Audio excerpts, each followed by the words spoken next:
In spite of the onslaughts of email and SMS girls, letter writing is not a lost art.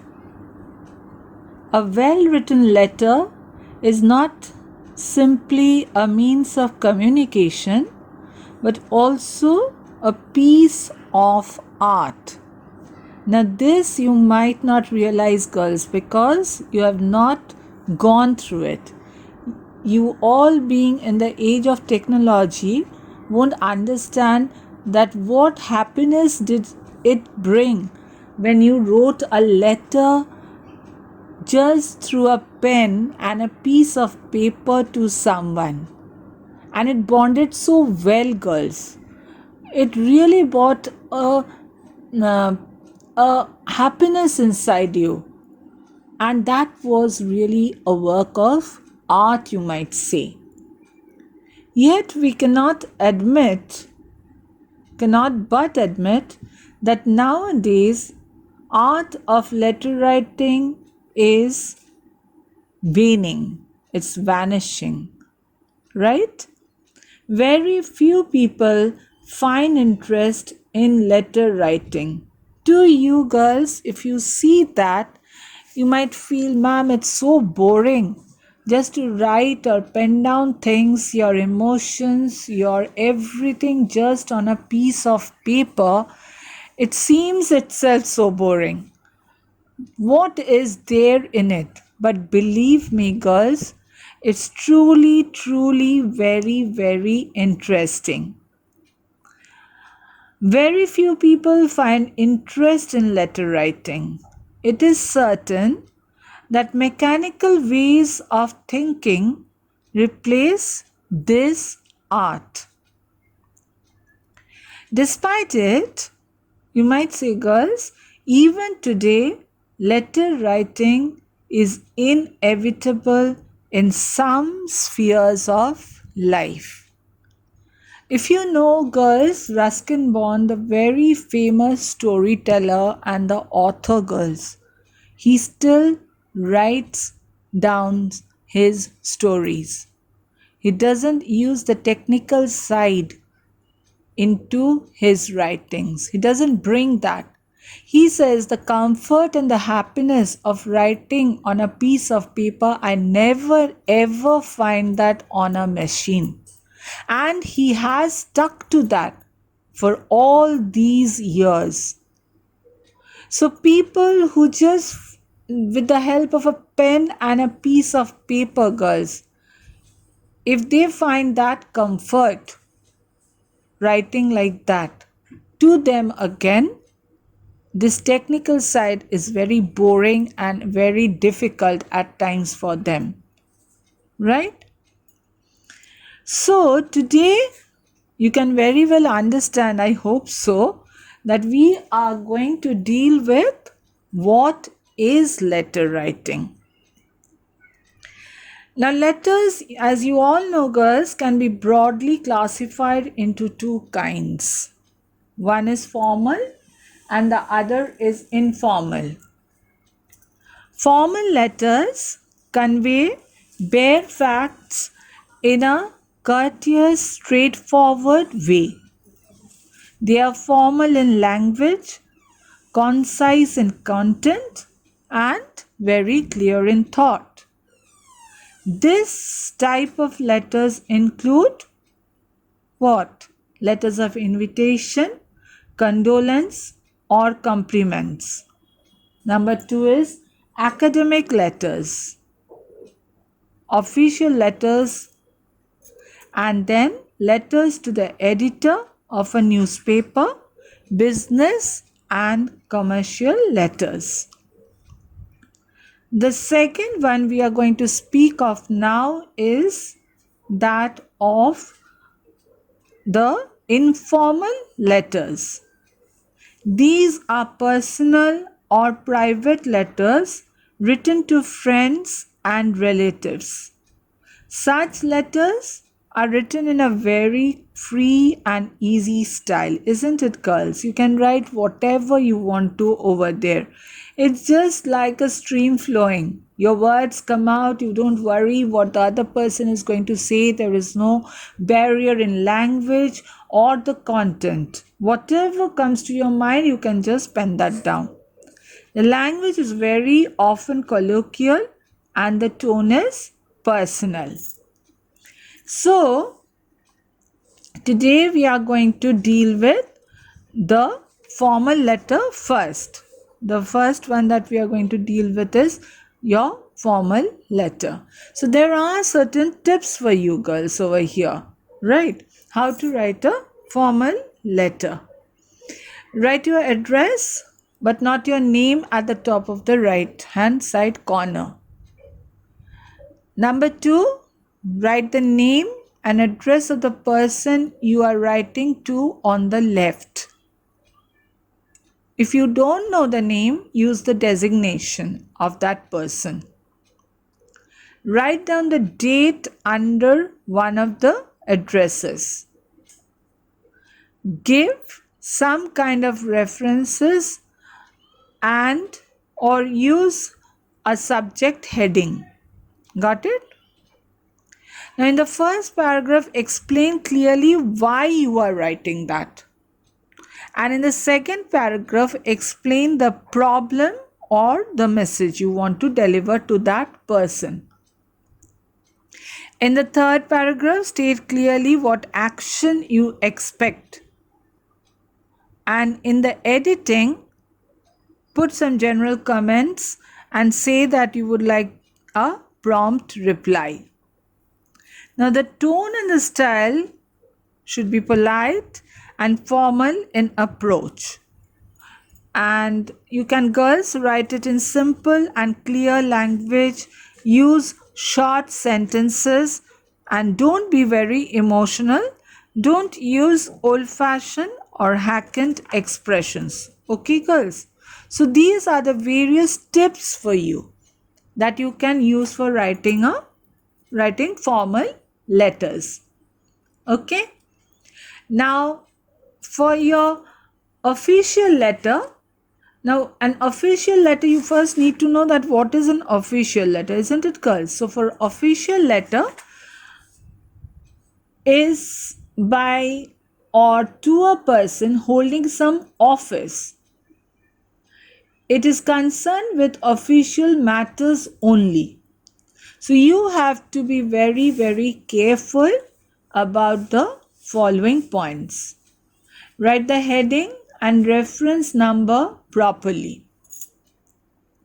Number 2, begin with the very formal sir or madam, whatever you might have to write over there, reading the subject over there.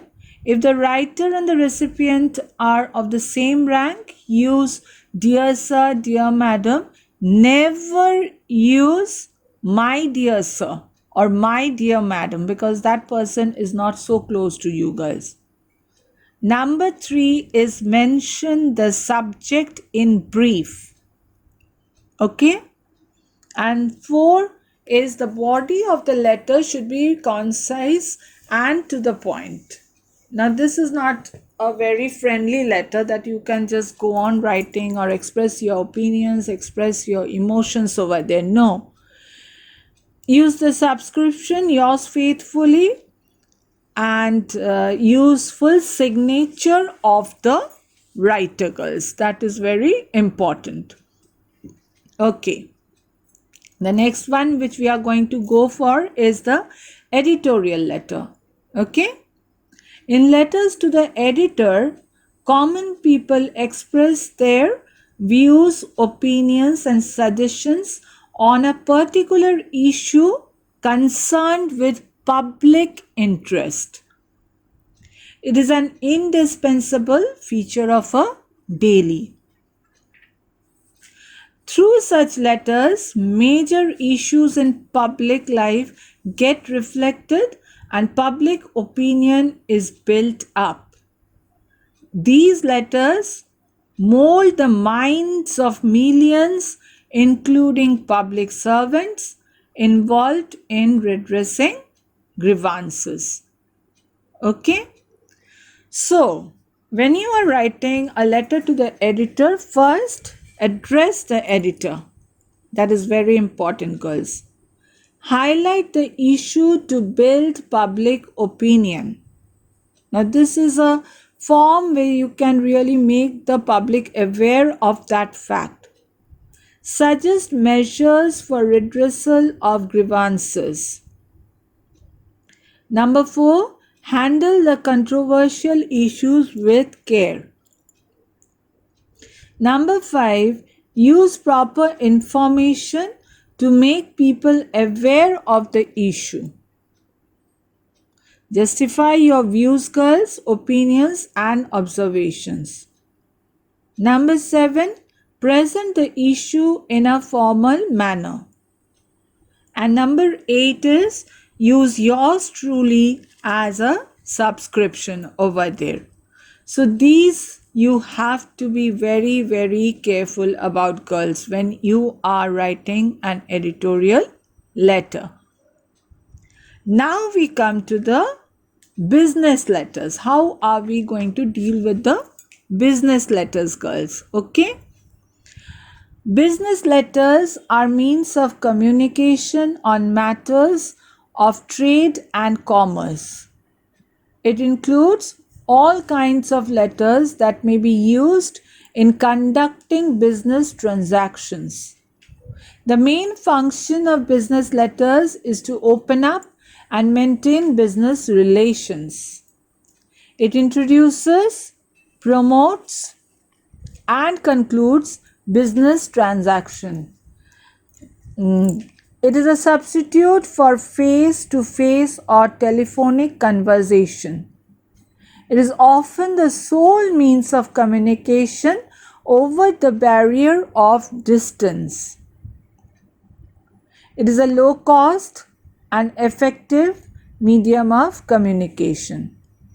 It plays an important role in the life and work of the business community. So this is what a business letter is all about. Now there are certain instructions of writing a business letter. Okay, I'll be giving you a layout of the business letter, and please do follow that. Okay, girls, that is very, very important.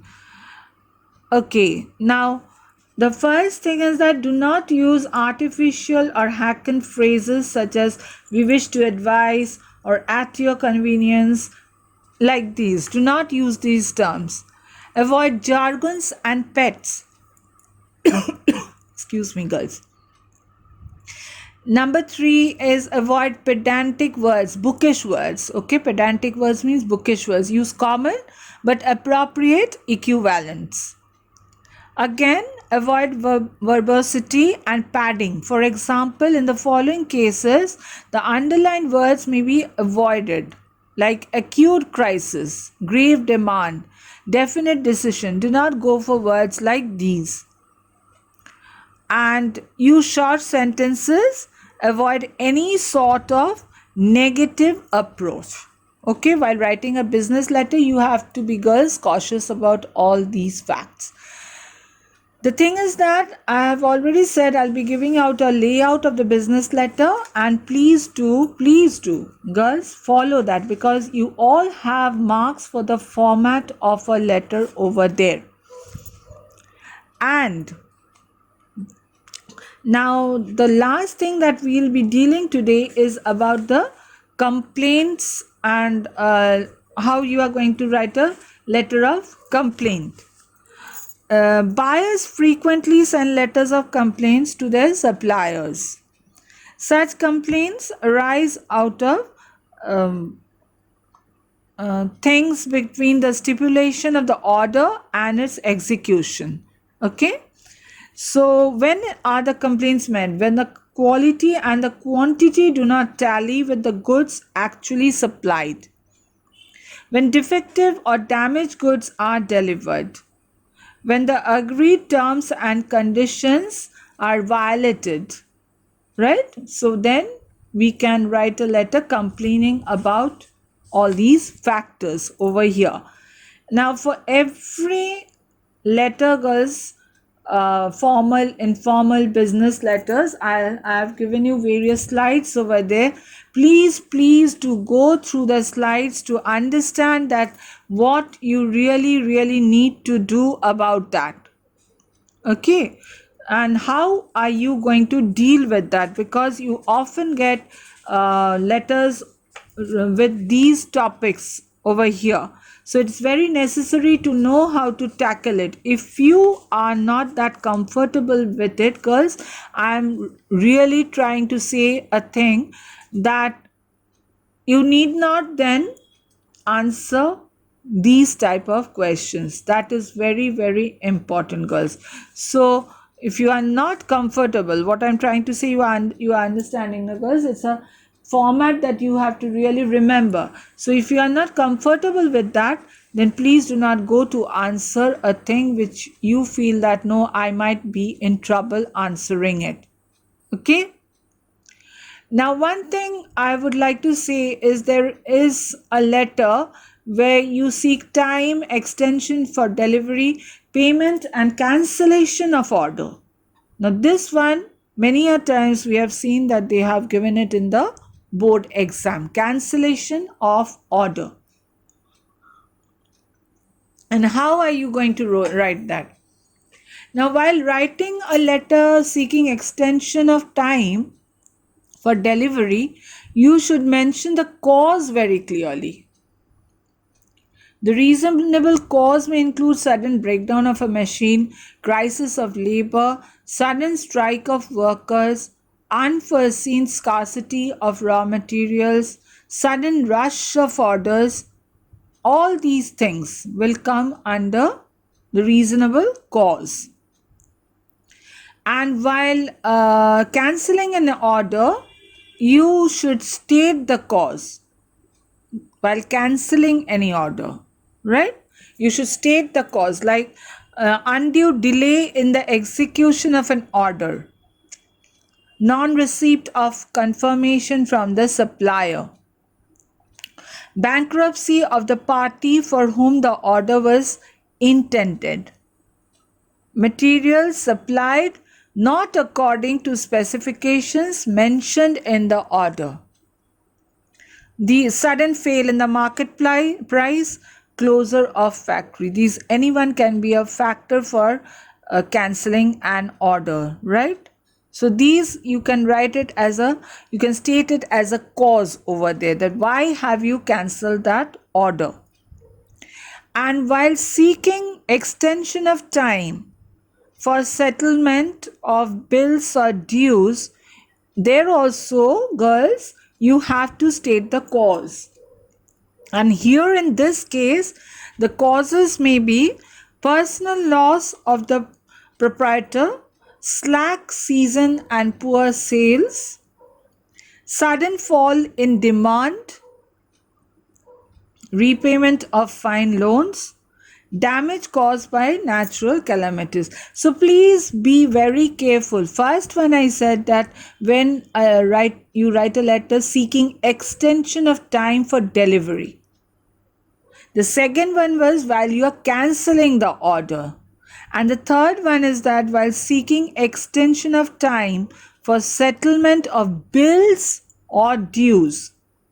In all the three cases, the causes should be different. It has to be different, girls, because three are completely different things. In that case, you have to be very careful of the cause that you are writing over there. So these are the various things that we are dealing for today. And you really, girls, this is not a joke over here, but here I'm really would like to request you all that if you want to attempt these questions, these sort of questions that comes in the board, canceling an order or seeking time for extension of an order. Letters to the editor you all have practiced since class 9, I think so. So that won't be of much difficulty to y'all, because already you know the format, already you know how to write a letter to the editor very well.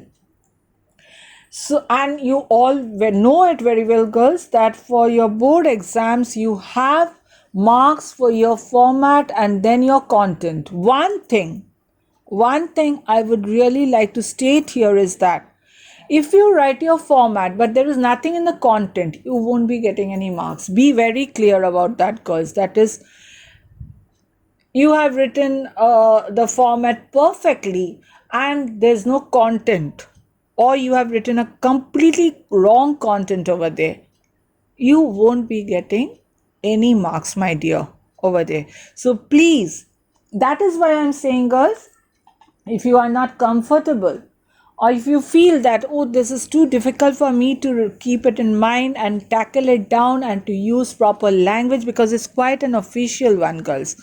So if you feel that, no, this is quite hard for me, please don't go to attempt that. Okay? If, just play a fair game that, okay, this is fine with me, so I'll deal with this part. So today, guys, the basic thing we have done is, the first one we did was formal letter, how to write formal letters, and then we went to letter to the editor, and then we moved on to the then we moved to the official letter, and then we moved to the letter to the editor, and lastly we dealt with the various business letters, girls. So quite a lot, isn't it? Quite a lot for today. But the main thing is that the first part you all have done that. Only thing you need to deal is with the business letters quite well. Practice it and that will help you a lot. Thank you, girls.